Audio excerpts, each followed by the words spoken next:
Wimbledon is a star-making factory, and that's the draw for players and tennis fans alike.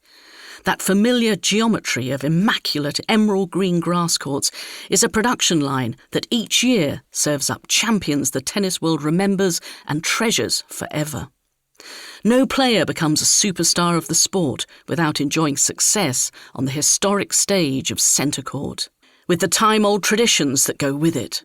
The presentation of trophies beneath the raw box, the new champion's name inscribed in gilt letters on the honours board within minutes of victory, the automatic membership to the most prestigious tennis club in the world. That annually replayed champion crowning scenario has whet my appetite each year, both as a player — oh, how I dreamt I was thrashing Billie Jean King with every ball I struck against the garage wall at home — and as a broadcaster, primed to tell the story of each year's championships as they unfolded to an audience of millions. Whose long-held dreams will become a fairy tale shared around the world? Who is going to break records? Is a stunning breakthrough on the cards, or an against-all-odds comeback? And with that comes the drama of the near wins, the gut-wrenching disappointments, the "you cannot be serious" outbursts, all the talking points that add up to another chapter in the epic Wimbledon story. For 5 decades, the fortnight has been the focal point of my year. Like a back-to-school feeling a lot of people recognise at the end of the summer, I have always had butterflies in my stomach for those magical back-to-Wimbledon weeks in late June and early July. As a schoolgirl competitor, a Grand Slam champion and world number 3, and as a broadcaster hosting the BBC coverage, I thought I had seen pretty much every way a victory could be earned and become an enduring memory. During the Women's Tour in 1973, my career coincided with the blossoming of Billie Jean's mission to empower female players to earn a living from competing around the world.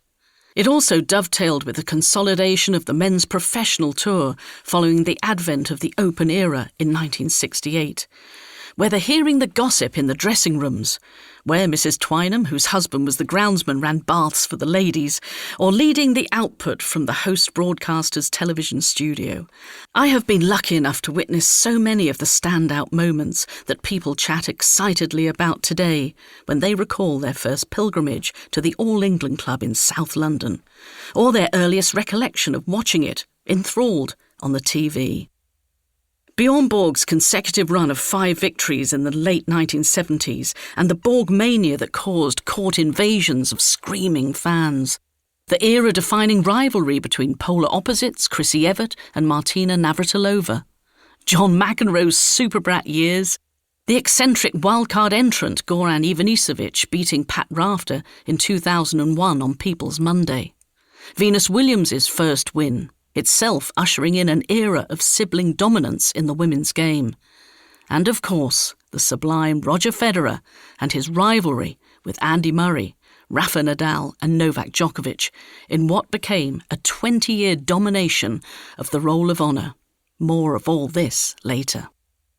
But the last day of Wimbledon 2023 on Sunday the 16th of July brought a different kind of magic. It is a day I can only call an utterly captivating experience. I suspect everyone will remember where they were when they watched Carlos Alcaraz topple the great, immovable champion Novak Djokovic 1-6, 7-6, 6-1, 3-6, 6-4 to win his first Wimbledon title on that final day. Watching the young Spaniard learn literally point by point how to deal with the best returner of all time on grass in his first final on centre court was utterly spellbinding.